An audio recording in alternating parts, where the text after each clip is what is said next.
हाय, CA पूजा पूर्वा लियर।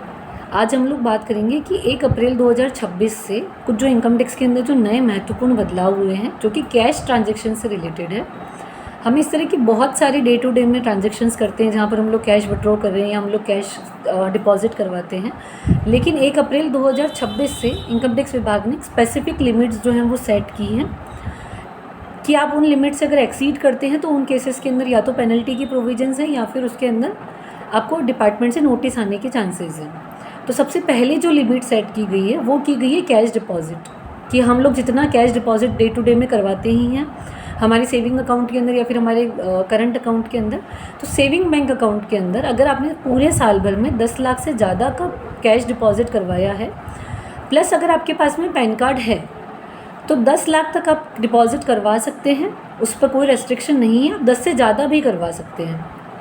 पर अगर आपका ट्रांजैक्शन 10 लाख से ज़्यादा हो जाता है तो उस केसेस के अंदर आपका जो बैंक है वो आपके इनकम टैक्स डिपार्टमेंट को रिपोर्ट कर देगा कि इन्होंने जो है पूरे साल भर में अपना जो कैश डिपॉजिट करवाया है वो 10 लाख रुपए उससे ज़्यादा करवाया है।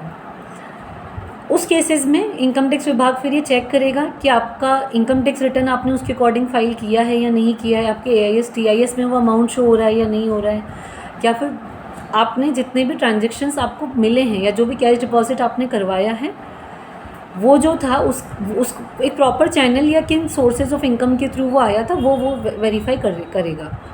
उसी के साथ में सेकंड जो लिमिट है, अगर आपके पास में पैन कार्ड अवेलेबल नहीं है और फिर भी अगर आप कैश डिपॉजिट करवाते हैं तो उसकी जो लिमिट गवर्नमेंट ने तय की है वो 5 लाख रुपए की है। तो बेसिकली इन शॉर्ट 2 लिमिट्स हो गई। अगर आपके पास में पैन कार्ड है तो 10 लाख रुपए पूरे साल भर में आप डिपॉजिट करवा सकते हैं। अगर आपके पास में पैन कार्ड नहीं है तो उन केसेस में 5 लाख रुपए पूरे साल भर में डिपॉजिट करवा सकते हैं। अब अगर हमने कैश डिपॉजिट करवाया है तो हम कैश विड्रॉ भी करेंगे। तो कैश विड्रॉ की जो लिमिट्स हैं वो अगर आपका करंट अकाउंट रहता है तो करंट अकाउंट के अंदर वो 50 लाख सेट की गई है, और अब कैश डिपॉजिट कराने की जो करंट अकाउंट की लिमिट है वो भी 50 लाख रुपए ही है। उसी के साथ साथ अगर आपका सेविंग बैंक में पूरे साल भर का जो कैश विड्रॉ होता है अगर वो 1 करोड़ से ज़्यादा का होता है तो उस पर हालांकि कोई लिमिट नहीं है, लेकिन उस केस में 2% TDS जो है वो कंपलसरी काटा जाएगा।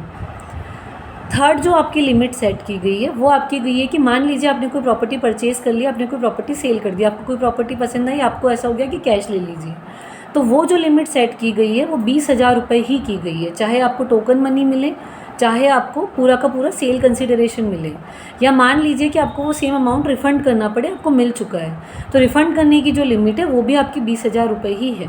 मान लीजिए कि अगर आपकी लिमिट 20,000 से एक्सीड कर जाती है तो उन केसेस के अंदर गवर्नमेंट आपके ऊपर 100% पेनल्टी लगा सकती है। मतलब मान लीजिए अगर आपका ट्रांजैक्शन 60,000 रुपये का हो गया जो कि 20,000 से ज़्यादा का था, तो 60,000 रुपये ही उस केस में आपके ऊपर मैक्सिमम पेनल्टी अमाउंट हो सकता है।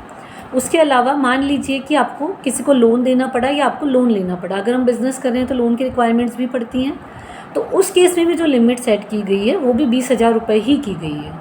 अगर आप कोई लोन ले रहे हैं या फिर मान लीजिए आपने लोन रीपे किया है तो that limit is 20,000 rupees only. अगर वो 20,000 रुपये से एक्सीड कर जाता है तो अगेन द सेम थिंग कि आपको 100% पेनल्टी का अमाउंट जो है वो पेबल रहेगा, या डिपार्टमेंट आपके ऊपर वो पेनल्टी लगा सकता है।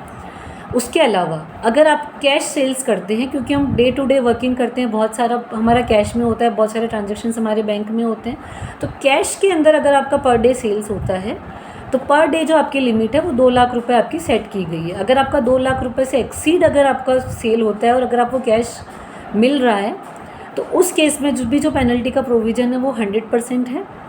और अगर हम लोग किसी को पेमेंट कर रहे हैं, या मान लीजिए हमने किसी एक पर्सन को पेमेंट किया पूरे दिन भर में 10,000 तक का बिज़नेस एक्सपेंस पे किया, तो उसकी जो लिमिट सेट की गई है वो भी 10,000 रुपये ही की गई है।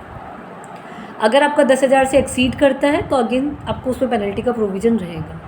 आई hope this video is helpful to you. और जो भी लिमिट्स हमने बताई हैं हम उस सारी लिमिट्स डिस्क्रिप्शन बॉक्स में आपके लिए दे देंगे। अगर आपको वीडियो अच्छा लगे तो please share, subscribe and follow. Thank you.